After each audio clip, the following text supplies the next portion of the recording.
Sir, আমি আপনাকেই phone করতে যাচ্ছিলাম। তোমার আর কতক্ষণ লাগবে? আপনি এটা ধরে নিতে পারেন গন্তব্যে আমরা পৌঁছে গেছি। বলছো লোকের কাছাকাছি দেখতে পাচ্ছ? হ্যাঁ, দেখতে পাচ্ছি তো। Tendering and estimating department.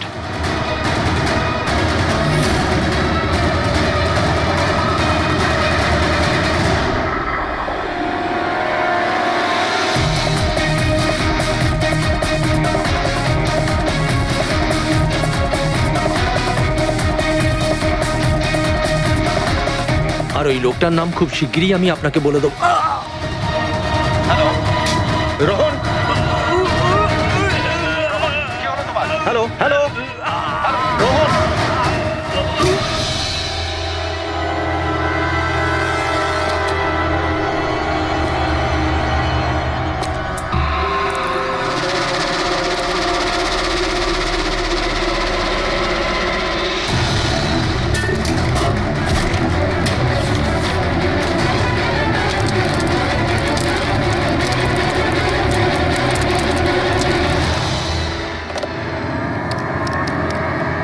Hello, police station.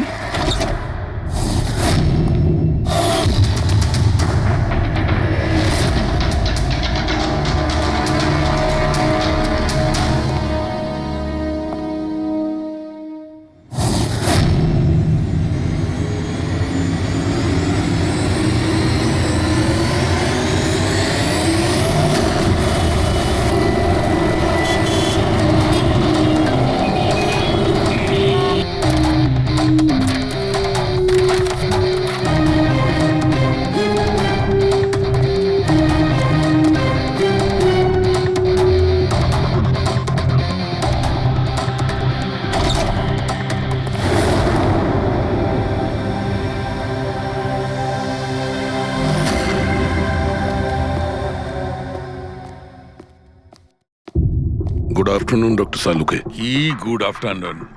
Please, sorry, don't mind.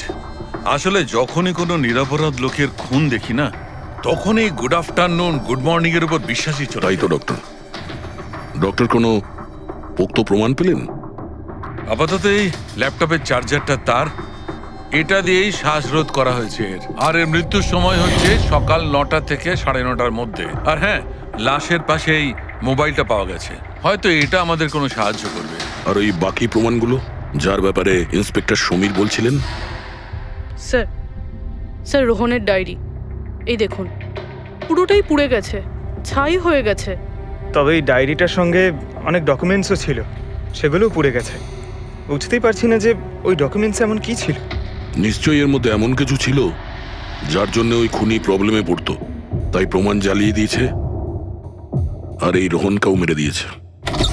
Sir, হ্যাঁ, এই হার্ড ডিস্কটা আমি এখানেই পেয়েছিলাম, ক্রাইম সিনে।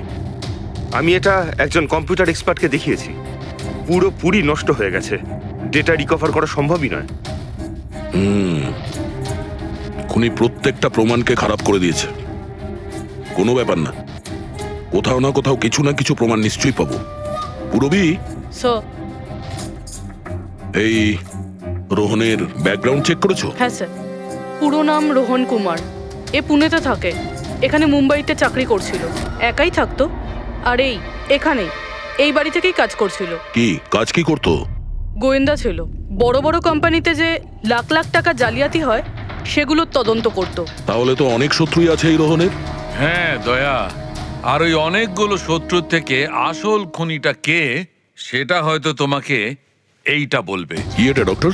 এটা চুম্বক। চুম্বক?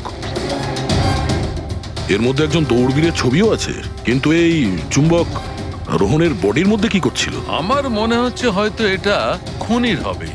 ওর পকেটে ছিল, এদিক ওদিক করতে গিয়ে হয়তো এটা পড়ে গেছে। তাহলে তো এটা আঙুলের ছাপ থাকবে। না, একটাও নেই। একটাও নেই।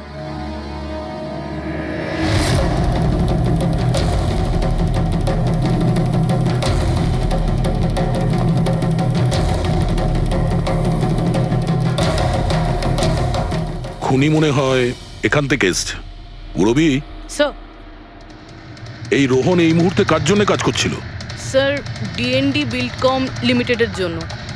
BND Buildcom limited? এটা তো ইঞ্জিনিয়ারিং আর কনস্ট্রাকশনের 1 নম্বর কোম্পানি শহরের। হ্যাঁ স্যার, এই দেখুন, এই ভাঙা হার্ড ডিস্কটার উপরেও ওই কোম্পানিটারই স্টিকার লাগানো রয়েছে।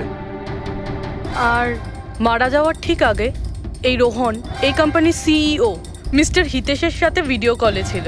আর স্যার এই লোকাল পুলিশ স্টেশনেই হিতেশই কমপ্লেন করেছিল।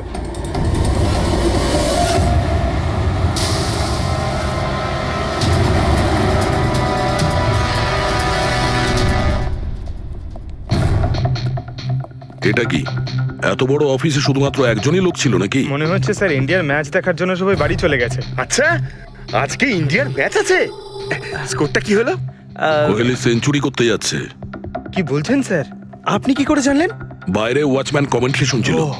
ইনভেস্টিগেশন করতে এসেছি, চোখ কান খোলা রাখতে হবে। স্যার, হিতেশের cabin. Mister Hitesh, hi, CID. Please বসুন। আমি আপনাদেরই অপেক্ষায় ছিলাম। শুরু থেকে বলুন সবকিছু। 6 মাস আগে আমি রোহনকে কাজে রাখি। গত 5 বছর ধরে আমাদের কোম্পানিতে যে লোকসান হচ্ছে তা আগে কখনো হয়নি। কি ধরনের ক্ষতি? লোকসানের লিস্ট তো বলে শেষ করা যাবে না। যে টেন্ডারগুলো আমাদের কোম্পানির পাওয়া উচিত ছিল সেগুলো হাত থেকে বেরিয়ে যাচ্ছিল। এই দেখুন, 1100 কোটির রিফাইন্ডিং কন্ট্রাক্ট, 37 কোটির রেলওয়ে কন্ট্রাক্ট, আর 800 কোটির পাওয়ার ট্রান্সমিশন কন্ট্রাক্ট। এটাও তো হতে পারে যে যে সমস্ত কোম্পানি এই কন্ট্রাক্টটা পেয়েছে ওরা আপনার থেকে কম কোট দিয়েছে। সেটাই তো আমি বলতে চাইছি স্যার। যদি অন্য অন্য কোম্পানি এই টেন্ডার পেত তাহলে ব্যাপারটা অন্য ছিল, কিন্তু এই সমস্ত কন্ট্রাক্ট একটা মাত্র কোম্পানিই পেয়েছে।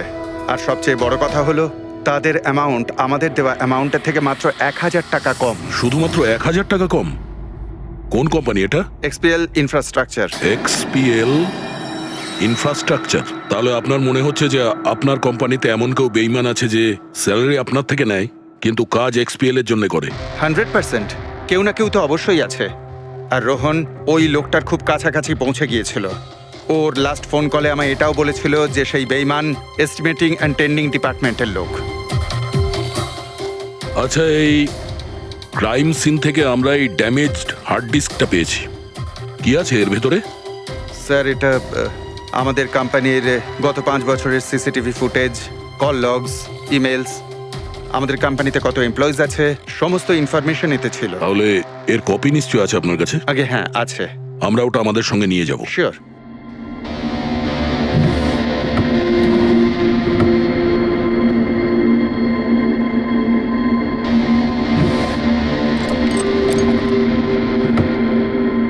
হয়তো হার্ড ডিস্কটা চুরি হয়ে গেছে। আমি এখানেই রেখেছিলাম হার্ড ডিস্কটা। কি? আপনার কেবিনের ভেতর থেকে কোনো জিনিস কি করে চুরি হয়? হয়তো আমার অনুপস্থিতিতে কেউ এসেছিল আর এখান থেকে। কিন্তু আপনার অফিসে সিসিটিভি ক্যামেরা লাগানো নেই কেন? কখনো দরকারই পড়েনি স্যার। প্রয়োজন বলে আসে না, এখন পড়লো তো প্রয়োজন। Sorry sir. আর হ্যাঁ মিস্টার হিতেশ, আপনার কোম্পানিতে যত এস্টিমেটিং আর টেন্ডারিং ডিপার্টমেন্ট আছে, যত লোক আছে, আমরা তাদের সঙ্গে কথা বলবো। স্যার, আজকে ওই ডিপার্টমেন্টের কোনো এমপ্লয়ি কাজে আসেনি। কেন? সবাইকে ছুটিতে গেছে? আসলে ওরা প্রত্যেকেই ম্যারাথন রেসে পার্টিসিপেট করতে গেছে, যেটা সকাল 7টা থেকে 11টার মধ্যে হবে। কি? সবাই ওই ম্যারাথন রেসে দৌড়তে গেছে? হঠাৎ করে সবাই এরকম রানার হওয়ার স্বপ্ন দেখছে কেন? আসলে আমাদের কোম্পানি এই ম্যারাথন রেসটা স্পন্সর করছে, তাই আমাদের এমপ্লয়ীদের এটা বাধ্যতামূলক ছিল ওখানে পার্টিসিপেট করা। শুধু তারাই পারবে না যাদের হাঁটুতে বা অন্য কোনো সমস্যা আছে। তো আপনারও সমস্যা আছে হাঁটুতে? হ্যাঁ। আচ্ছা আচ্ছা, এই ডিপার্টমেন্টে কতজন কাজ করে?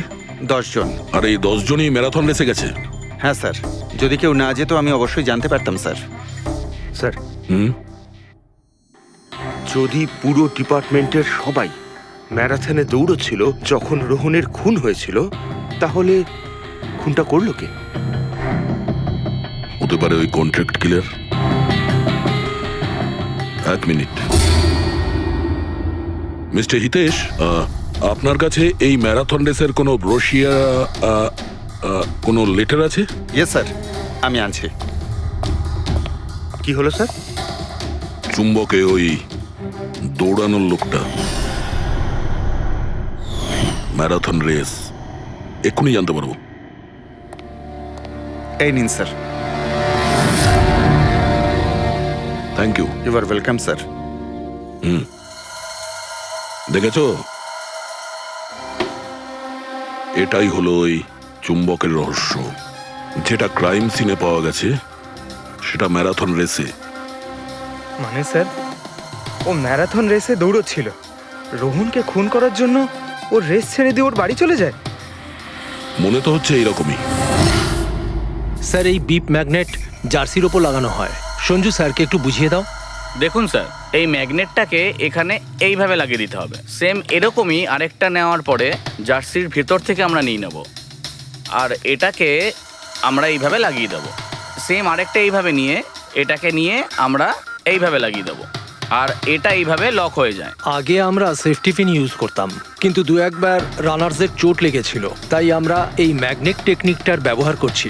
এই ম্যাগনেট আর রেসিং হুইপ আপনি সব প্রতিযোগীকেই দিয়েছিলেন? ইয়েস স্যার, সবাইকে জানিয়ে দেওয়া হয়েছিল, বলাও হয়েছিল রেস শেষ হয়ে যাওয়ার পরে সব ম্যাগনেটগুলোকে ফেরত দিয়ে দিতে। তাহলে কারা কারা এই ম্যাগনেট ফিরিয়ে দেয়নি? স্যার, অনেকেই দেয়নি, কেউ ফেলে দিয়েছিল, কেউ বা হারিয়ে ফেলেছিল, আর এক একজনের দায়িত্বও ছিল না যে জিনিসটাকে ফেরত দিতে হবে। একটা কথা তো শিওর, কেউ রেস মাঝপথে ছেড়ে দিয়েছিল, গিয়ে খুন করে আবার ফিরে এসেছে। কিন্তু স্যার, রেস তো অনেক লোকেই মাঝখানেই ছেড়ে দিয়েছিল, কিন্তু এটা কি করে জানা যাবে যে তাদের মধ্যে রোহনকে কে মেরেছে? ওই 10 জনের মধ্যেই কেউ হবে যারা ক্যান্টিন ডিপার্টমেন্ট আর এস্টিমেটিং ডিপার্টমেন্টে কাজ করছিল। কিন্তু স্যার, ওই 10 জনের মধ্যে রেস মাঝপথ থেকে ছেড়ে দিয়েছিল, এটা কিভাবে জানতে পারবো? জানা যেতে পারে স্যার। কি করে? স্যার, আমরা প্রত্যেকটা প্রতিযোগীর মাথায় গোপ্রো ক্যামেরা লাগিয়েছিলাম, আর সেটা থেকে জানা যেতে পারে কে মাঝপথে ছেড়ে দিয়েছিল। ওয়ান্ডারফুল।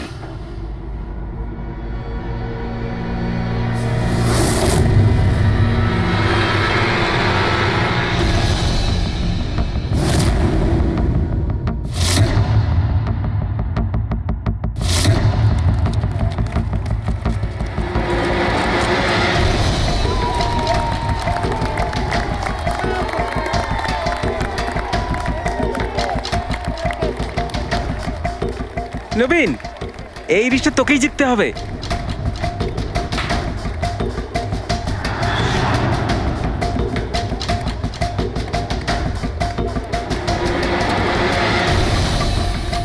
রান।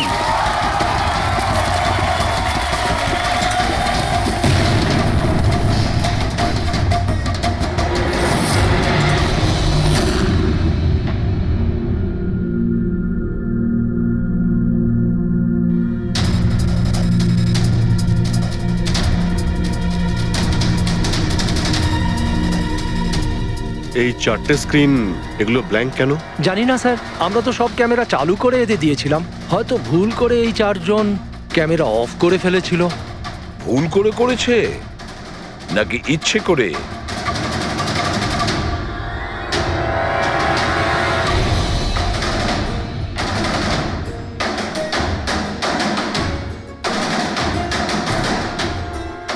এদের মোটিভটা কি বুঝে উঠতে পারছি না। এরা কি করতে চাইছিল? কি কুনাল, একটা ক্যামেরা ভাঙা, একটা ক্যামেরায় মাটি লেগে আছে, এই 4টে ক্যামেরা ব্ল্যাঙ্ক, সেটা কেন? জানি না স্যার। ওইসব জানি নাটা নিয়ে বললে হবে না। এই সব কটা ক্যামেরা 10-এ 10 আমার চাই। স্যার, এই 3টে ক্যামেরা একদম ঠিক ছিল স্যার। এমপ্লয় 1, এমপ্লয় 2 আর এমপ্লয় 3।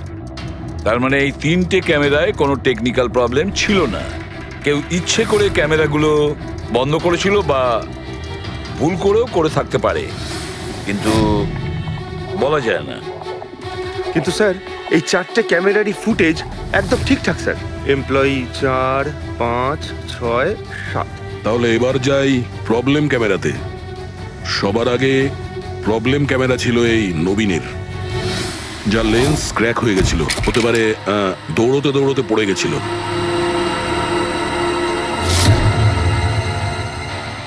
হ্যাঁ, আর স্যার, দ্বিতীয় প্রবলেমের ক্যামেরা, মুক্তিরটা, যে রেসের মাঝখানে দাঁড়িয়ে নিজের জুতোর ফিতে বাজছিল। হ্যাঁ, তারপরে ফিতে বাঁধার পরে ওই হাতটাই নিজের লেন্সে লাগায়, আর লেন্সে সমস্ত পিকচারটাই ঝাপসা হয়ে যায়। কিন্তু স্যার, এই মাটি ইচ্ছে করে লাগিয়েছে নাকি ভুল করে?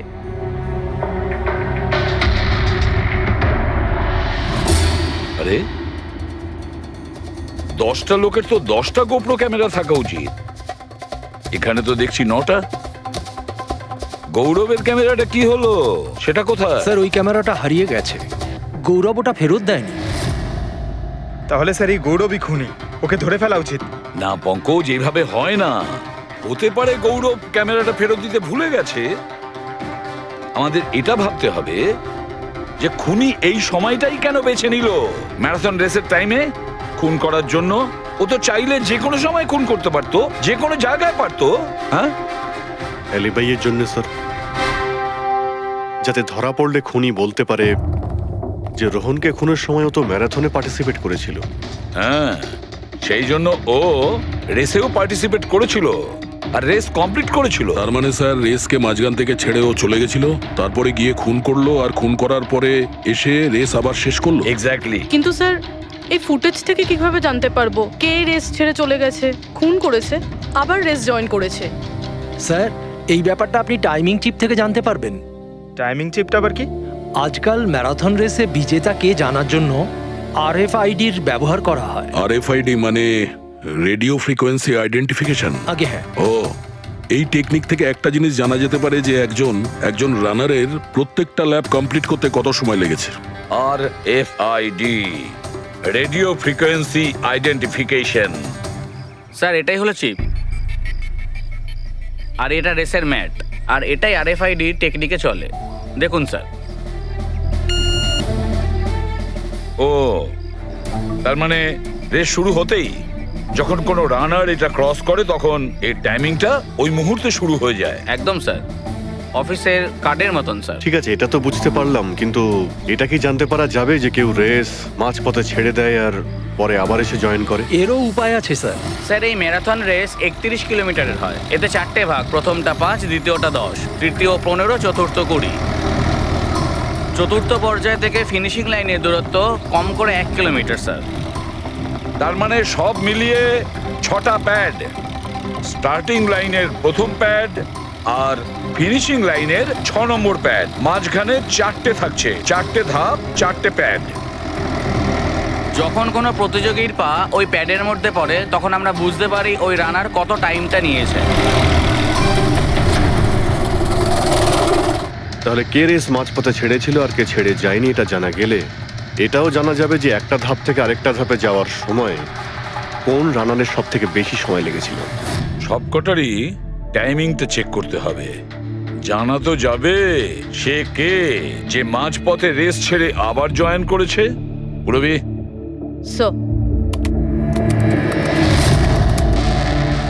স্যার আমাদের প্রথম কচ্ছপ হলো এই নবীন। এ রেসের প্রত্যেকটা ল্যাপ 25 মিনিটে কমপ্লিট করেছে, কিন্তু শেষ ল্যাপের পরে ফিনিশিং লাইন পর্যন্ত পৌঁছানোর জন্য মানে 1 কিলোমিটার ক্রস করার জন্য ওর 50 মিনিট সময় লেগেছে। নবীন,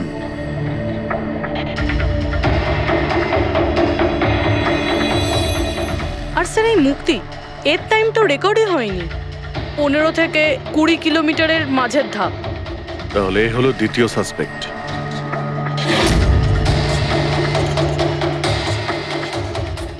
মুক্তি। আর এবার এই গৌরব, এ তো 15 কিলোমিটারের ধাপই বের হতে পারেনি। তাহলে এই হলো আমাদের তৃতীয় সাসপেক্ট। স্যার বাকি সবার টাইমিং তো মোটামুটি ঠিকঠাকই আছে। তার মানে এই খুন এই 3 জনের মধ্যেই কেউ করেছে, মুক্তি, নবীন আর গৌরবের মধ্যে। যদি নবীন খুন করে থাকে তাহলে সে রেস ছেড়েছে 20 কিলোমিটার আর ফিনিশিং লাইনের মাঝপথে। পেড্রিক, পঙ্কজ, বাইক নিয়ে যাও, এবার স্পিডে যাবে ওই রুটেই। আর খেয়াল করো যেখানে ওই 3 জন যেখানে রেস ছেড়েছে সেখান থেকে রোহনের বাড়ি কতটা দূরে আর কত সময় লাগবে।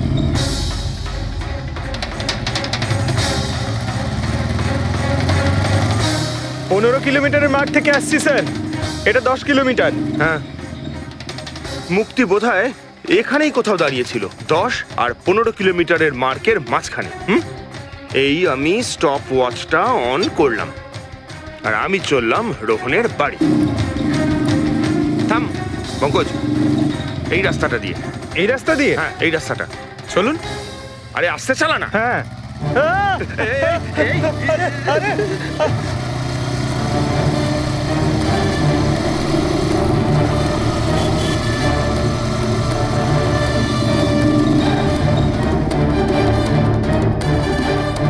এই দেখুন রোহনের বাড়ি। মুক্তি নিশ্চয়ই রোহনের ঘরে পিছনের জানলা দিয়ে ঢুকেছিল।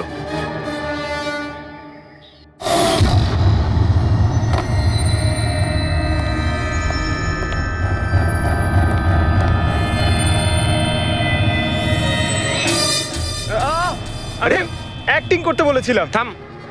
মুক্তি রোহনকে খুন করার পর হয়তো সমস্ত তথ্য প্রমাণ পুড়িয়ে আবার দৌড়ে ফিরে গিয়েছিল ম্যারাথন শেষ করতে।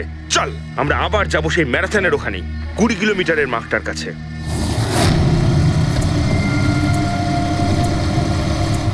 স্টপ ওয়াচে টাইম দেখে নিন স্যার। 26 মিনিট।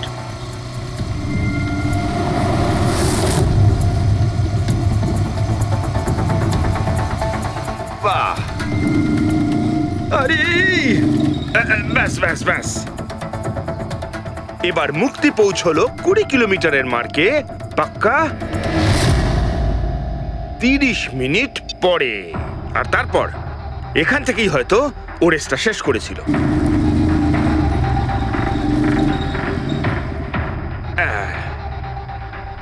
এবার শোন, গৌরব যদি খুন করে থাকে তাহলে ও রেসটা এখানেই ছেড়েছিল 10 আর 15 কিলোমিটার মার্কের মাঝামাঝি। এই আমি স্টপ ওয়াচ অন করলাম। এবার যাব আমরা রোহনের বাড়ি। চলো। চল।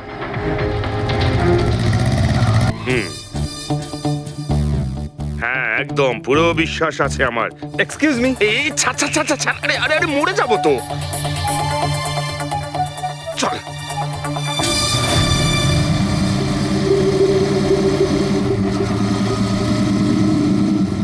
ব্যাস। একটু দাঁড়ান, আমি বুঝতে পেরেছি। আমি বলছি, এই গৌরব রোহনের বাড়ি থেকে 15 থেকে 20 কিলোমিটার দূরে রেসে আবার জয়েন করেছিল, তাই না? শাবাশ। হ্যাঁ। আমার সাথে থেকে থেকে তোরও তো বুদ্ধি খুলে গেছে। আর এই সব কিছু করতে গৌরবের টাইম লেগেছিল পুরো 27 মিনিট। এবার দেখা যাক নবীনের কত লেগেছিল। এবার যদি নবীন খুন করে থাকে তাহলে ও নিশ্চয়ই এখান থেকে গেছিল যেখানে ও পড়ে গেছিল। এই আমি স্টপ ওয়াচ অন করলাম। এবার যাওয়া যাক রোহনের বাড়ি। চল চলুন স্যার। ওকে পঙ্কজ, 3 জন রোহনের সাথে এরকমই কিছু করেছিল। ব্যাস। রোহনকে খুন করে নবীন এইখানে এসে পৌঁছেছিল ফিনিশিং লাইনের সামনে, যেখানে ও ক্যামেরাটা দ্বিতীয়বারের জন্য সরিয়েছিল। আর এই সব কিছু করতে ওর লেগেছিল হয়তো 48 মিনিট। স্যার, হ্যাঁ জানতে পেরেছি 3 জনের কত সময় লেগেছিল। আচ্ছা, তাহলে বলো মুক্তির কত সময় লেগেছিল? মুক্তির লেগেছিল 30 মিনিট। আর টাইমিং চিপ অনুযায়ী 39 মিনিট লেট ছিল। আর গৌরব? গৌরবের 27 মিনিট। আরও ম্যারাথন রেস থেকে নিখোঁজ ছিল 24 মিনিটের জন্য। নবীনের লেগেছিল 48 মিনিট রোহনের বাড়ি গিয়ে ওকে খুন করে ফিরে আসতে। আর টাইমিং চিপ অনুযায়ী এই নবীন 50 মিনিট লেট ছিল। হ্যাঁ, আমাদের খুনি এই 3 জনের মধ্যেই কেউ হবে, নবীন, গৌরব আর মুক্তির মধ্যে। মিস্টার নবীন, একটা কথা বলুন। এই রেসে আপনি প্রত্যেকটা ল্যাপ 25 মিনিটে কমপ্লিট করেছেন, কিন্তু ফিনিশিং লাইনের আগে ওই 1 কিলোমিটার যেতে আপনার 50 মিনিট সময় লেগেছিল। কেন? স্যার, ওই 20 কিলোমিটার পুরো করার পর আমি নিচে পড়ে গেছিলাম। আর স্যার, ওই আমার পায়ে চোট লেগেছিল আর ক্যামেরাটাও ভেঙে যায়। স্যার, লাস্টের 1 কিলোমিটার আমি কতটা কষ্টে পুরো করেছি স্যার আমিই জানি সেটা। এই আঘাতটা কোথায় লেগেছে আপনার? স্যার, এইখানে দেখুন স্যার। পট্টিটা খোলো। হ্যাঁ, এইটা।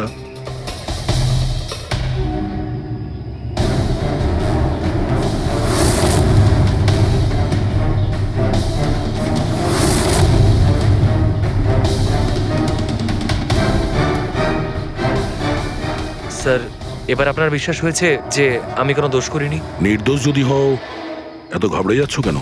ঘাম হচ্ছে, অনেকটা নার্ভাস লাগছো তুমি, হ্যাঁ? মাটি কেন লাগিয়েছিলে ক্যামেরাতে? জানি না, ভুল করে লেগে গিয়েছিল। ভুল করে? 15 থেকে 20 কিলোমিটার ধাপও ভুল করে ছেড়ে দিয়েছিলে নাকি? আমি তো কোনো ধাপই ছাড়িনি, সমস্ত ধাপই পুরো করেছি। কিন্তু টাইমিং চিপ তো অন্য গল্প বলছে। টাইমিং চিপ খারাপও তো হতে পারে।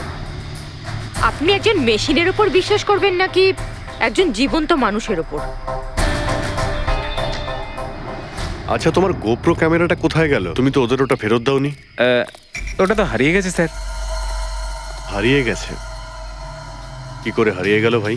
জানি না স্যার, ওই রেসের মাঝখানে হঠাৎ করে দেখলাম ক্যামেরাটা ছিলই না, জানি না কোথায় পড়ে গেছে। আচ্ছা, আর ওই 15 কিলোমিটারের ধাপটাও কি হারিয়ে গিয়েছিল? ওটাকে তো পার করনি তুমি। স্যার আমি পুরো রেস কমপ্লিট করেছি। মিথ্যে কথা বলবে না। রেসের মাঝে কোথায় গিয়েছিলে? কোথাও যায়নি স্যার, আমি তো পুরো রেস কমপ্লিট করেছি, কোথাও যায়নি স্যার। আচ্ছা, স্যার মনে হচ্ছে নবীনই, কারণ আমি যখন ওকে জিজ্ঞাসাবাদ করছিলাম তখন ওর মুখ একদম ফ্যাকাশে হয়ে গেছিল, হাত পা কাঁপছিল ওর। এই গৌরবও কম নয়। ও বলল জানি না কি করে ক্যামেরাটা হারিয়ে গেছে। আরে এত বড় একটা ক্যামেরা পড়ে গেলে সেটা কেউ জানতে পারবে না স্যার। বস, তোমার কথাটা ঠিকই, কিন্তু নবীনের একটু আঘাত লেগেছে না? হ্যাঁ স্যার, আঘাত তো ওর লেগেছে। স্যার আমার মনে হচ্ছে ও মিথ্যে কথা বলছে। স্যার আমার মনে হচ্ছে মুক্তি মিথ্যে বলছে। ও জেনে শুনেই ক্যামেরায় মাটি লাগিয়েছিল, কারণ নিশ্চয়ই এমন কিছু আছে যেটা ও আমাদের থেকে লুকোতে চাইছে। হ্যাঁ, এটাও হতে পারে, কারণ ক্যামেরায় যদি ভুল করে মাটি লেগে যেত তাহলে আরো সবার ক্যামেরাতে লাগতে পারতো ভুল করে। গোলমাল আছে, এই তিনজনের মধ্যে কোনো না কোনো গোলমাল তো নিশ্চয়ই আছে। খুনি এই তিনজনের মধ্যেই কেউ একজন। নবীন, আমাকে ওই জায়গাটা দেখাও যেখানে তুমি এক্স্যাক্টলি পড়েছিলে। কিভাবে পড়েছিলে? আসুন স্যার। কিন্তু স্যার আমার পায়ে খুব ব্যথা আছে, আপনি একটু সাহায্য করবেন আমাকে? নিশ্চয়ই নিশ্চয়ই, এসো।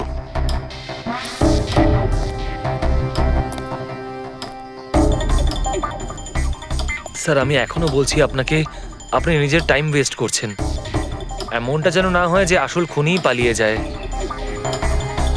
সিআইডির হাত থেকে আজ পর্যন্ত কোনো খুনি না বেরিয়েছে না বেরোতে পারবে, নিশ্চিন্ত থাকো। হ্যাঁ স্যার, ওই যে এখানে আটকেই আমি পড়ে যাই। এখানে? হ্যাঁ স্যার। স্যার পড়ে যেতেই আমার ক্যামেরাটাও ভেঙে যায়। আচ্ছা। তারপর আমি ক্যামেরাটা আবার লাগালাম, তারপর রেস স্টার্ট করলাম। প্রচুর ব্যথা নিয়ে তুমি এই রেসটা ফিনিশ করেছো। হ্যাঁ স্যার, এখনো খুব ব্যথা।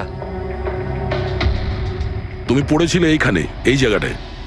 হ্যাঁ স্যার, খুব ক্লান্ত হয়ে গেছিলাম তো, তাই খেয়াল করিনি, আর পা আটকে নিচে পড়ে যাই। আচ্ছা, রেস ফিনিশ করার আগে তুমি দ্বিতীয়বার ওই ক্যামেরাটাকে সরিয়ে দিয়েছিলে কেন? আচ্ছা, ওটা তো স্যার খুব গরম লাগছিল তো, তাই মুখটা ধোয়ার জন্য আমি ক্যামেরাটা খুলে ফেলেছিলাম। কিন্তু কিছুক্ষণ পরেই আমি আবার ক্যামেরাটা লাগিয়ে নিই। রেস তো আমি তারপরেই কমপ্লিট করেছিলাম। হ্যাঁ ঠিক আছে, চলো। স্যার কিছু তো বলুন, আমরা যাচ্ছি কোথায় আসলে? তোমার হারিয়ে যাওয়া ক্যামেরা খুঁজতে। স্যার কিন্তু এত বড় জায়গাতে আমরা খুঁজবো কি করে ওই ক্যামেরাটা? প্রত্যেক ক্যামেরাতে একটা চিপ লাগানো আছে, আর এই ম্যাপ বলছে তোমার ক্যামেরা এইদিকেই আছে। চলে এসো। ম্যাম, আমি সত্যি কথাই বলছি। সত্যি তো এটাই, তুমি 10-15 কিলোমিটারের মাঝে রেস ছেড়ে দিয়েছিলে, আর তারপরে রোহনকে মেরে দিয়ে এখানে চলে এলে, এই 20 কিলোমিটারের মার্কে চলে এলে। কারণ তুমি তো জানতে এখান থেকে তোমাকে কোনো খেলোয়াড় দেখতে পাবে না। সব খেলোয়াড়রা তো তখন পিছনে। সব মিথ্যে। আপনি আমার কথা বিশ্বাস কেন করছেন না?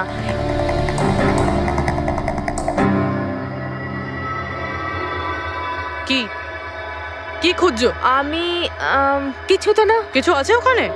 না, কিছু না। আচ্ছা, ওই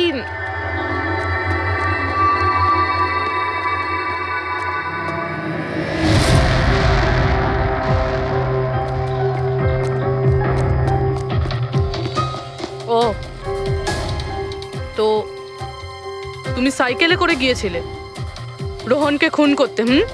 আমি সত্যিই জানি না যে এই সাইকেলটা কার। তাই এক্ষুনি সব জানা যাবে যখন তোমার আঙুলের ছাপ এই সাইকেলে পাওয়া যাবে।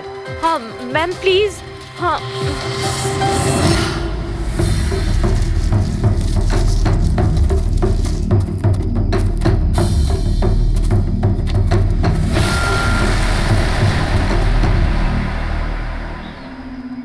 এই হলো ক্যামেরা। এটাকে পুরো ভেঙে ফেলেছো? হ্যাঁ, আমি ভাঙিনি স্যার। দুটো ক্যামেরা।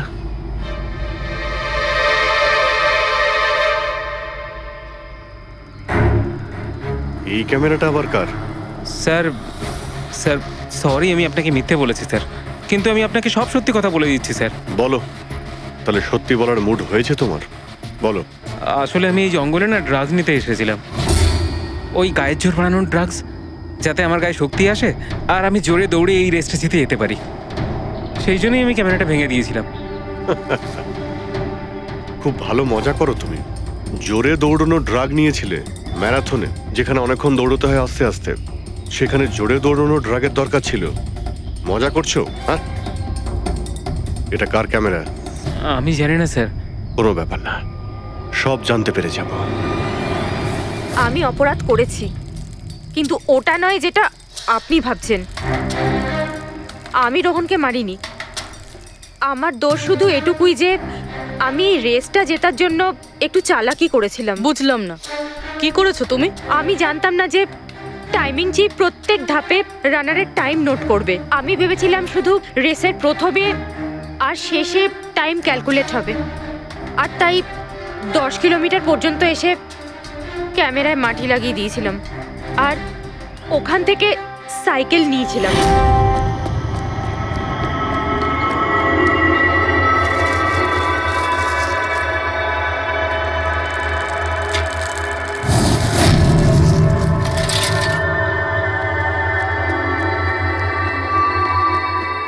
কিন্তু রেস শেষ হতেই সিআইডি ওখানে চলে এলো আর আমি ওখান থেকে সাইকেলটা সরানোর সুযোগই পাইনি। এত কিছু করেছো শুধু একটা রেস জেতার জন্য? আসলে অফিসে বেট ধরা হয়েছিল যে আমাদের ডিপার্টমেন্টে যে রেসটা জিতবে তাকে সবাই কন্ট্রিবিউট করে 5 লাখ টাকা দেবে। আমার টাকার খুব দরকার ছিল, তাই আমি। এটা দীপ্তির ক্যামেরা। এই দুটো ক্যামেরা তোমরা কেন ভেঙেছিলে?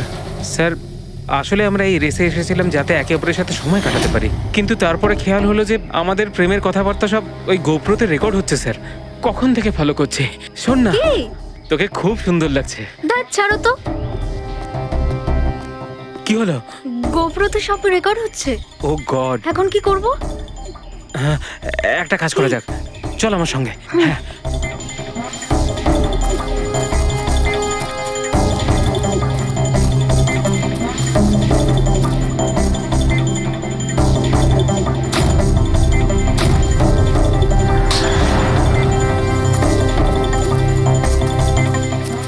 আরে তোমরা তো অদ্ভুত কাজ করেছো।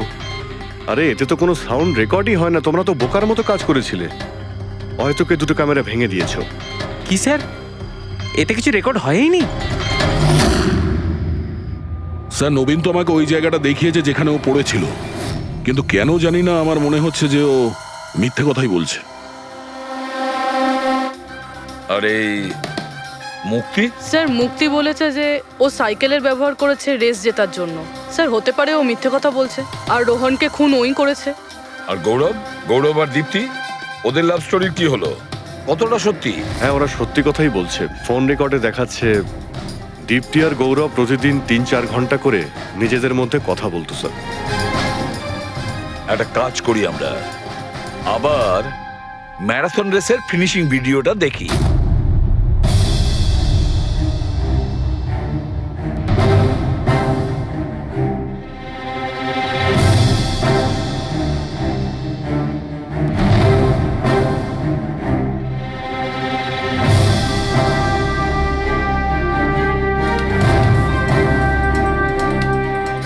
তার মানে গৌরবের ঠিক পরেই এই দীপ্তি ঢুকেছিল। দুজনে একসঙ্গেই ছিল। মনে হচ্ছে স্যার দুজনেই এই কাণ্ড করেছে। এক মিনিট অভিজিৎ, দয়া, এই ফুটেজটা দেখো। এই হলো সেই খুনি।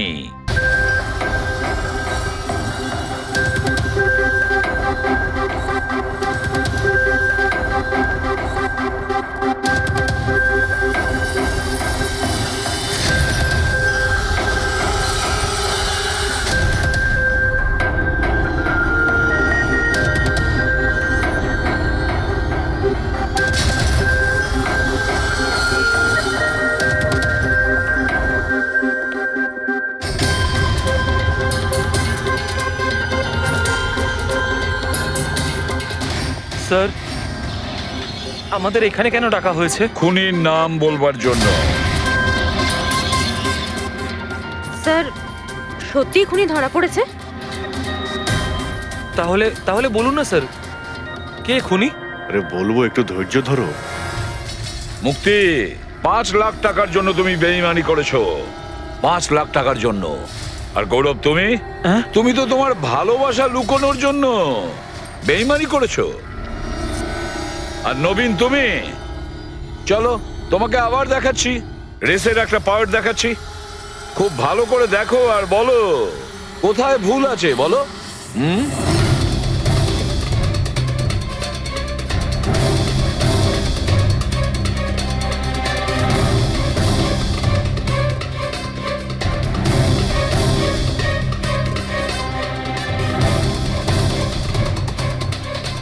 কিছুই তো নেই স্যার, সবই তো ঠিকই আছে। কোনো প্রবলেম নেই। তোমার মনে আছে তুমি বলেছিলে যে ক্যামেরাটা দ্বিতীয়বার যখন তুমি সরিয়েছিলে তারপরে তুমি মাথায় জল ঢেলেছিলে? ওটা তো স্যার খুব গরম লাগছিল, তো তাই মুখটা ধোয়ার জন্য আমি ক্যামেরাটা খুলে ফেলেছিলাম। মিথ্যে বলেছিলে তুমি, নিজের মাথায় জল ঢেলেছিলে। অথচ যখন ফিনিশিং লাইনে পৌঁছলে তখন তো তোমার ভেজা অবস্থায় থাকার কথা ছিল। কিন্তু এই ফুটেজে আমরা কি দেখতে পাচ্ছি?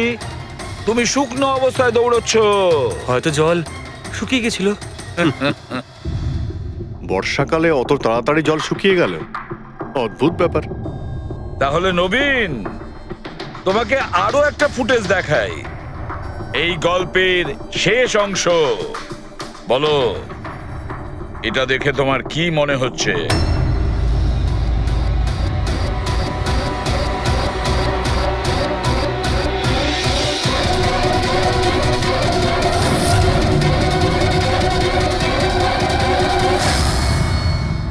কি নবীন, এই ফুটেজে তোমার মুখটা কেমন চেঞ্জ লাগছে না? হ্যাঁ, অন্যরকম তো দেখাবেই, কারণ এই মুখটা নবীনের নয়, ওর ভাই প্রবীণের।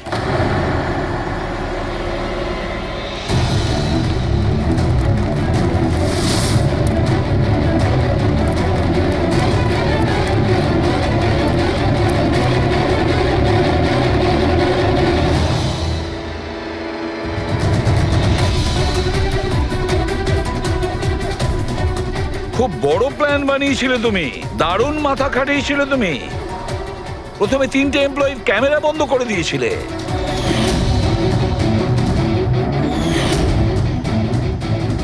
আর তারপরে নিজের গোপ্রো ক্যামেরা নিচে ফেলে দিয়েছিলে যাতে লেন্সটা ভেঙে যায়।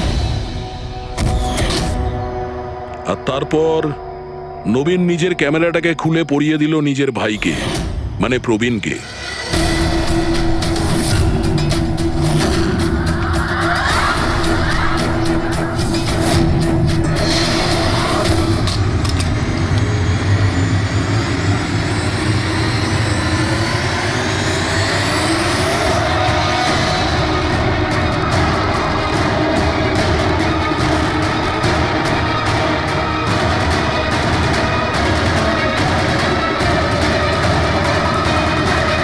এই ক্যামেরা বদল করার সময় খুব একটা সময় ছিল না, তাই হতে পারে ওই টি শার্টে যখন কাগজটা লাগাচ্ছিল তখন সমস্ত ম্যাগনেটগুলো লাগায়নি। কিছু ম্যাগনেট নবীন নিজের পকেটে ভরে নিয়ে গেছিল।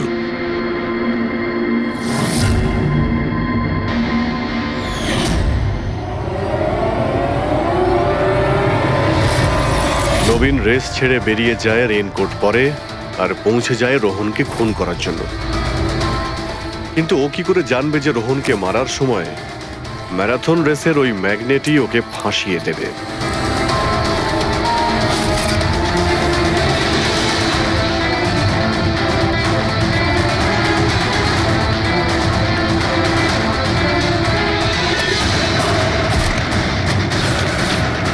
তারপর তুমি পুরো প্রমাণ নষ্ট করলে আর আবার এসে রেসে জয়েন করলে। ইচ্ছে করে নিজের পায়ে তুমি চোট লাগালে যাতে আমরা বিশ্বাস করি যে আঘাতটা সত্যি। আর তারপরে তুমি রেসটা ফিনিশ করো। তাহলে বলো। হ্যাঁ স্যার, আমি খুন করেছি রোহনকে। একদম পারফেক্ট প্ল্যান ছিল। কিন্তু আমি কি করে জানবো যে আপনারা আমার থেকেও অনেক বুদ্ধিমান? প্রত্যেক অপরাধী এই ভুলটাই করে, কারণ তার মনে হয় যে সে আইনের চোখে ফাঁকি দিয়ে দেবে। এবারে বলো, ওকে কেন খুন করলে? তাড়াতাড়ি বলো। বিএনডি বিল্ডকনে হওয়া প্রত্যেকটা গন্ডগোলের পেছনে আমিই ছিলাম। আমার জন্যই প্রত্যেকটা টেন্ডার কোম্পানির হাতছাড়া হলো। আর আমি যদি রোহনকে না মারতাম তাহলে ও আমার সমস্ত রহস্য খুলে দিত। তাই আমি... লজ্জা লাগার কথা তোমার। যে থালায় খেয়েছো ওই থালায় ফুটো করেছো। আর সেই পাপ লুকোনোর জন্য তুমি রোহনকে খুন করে দিয়েছো। আইন তোমাকে কঠোরতম শাস্তি দেবে। আশা করি ততদিনে ফাঁসির অর্ডার এসে যাবে। নিয়ে যাও এদের।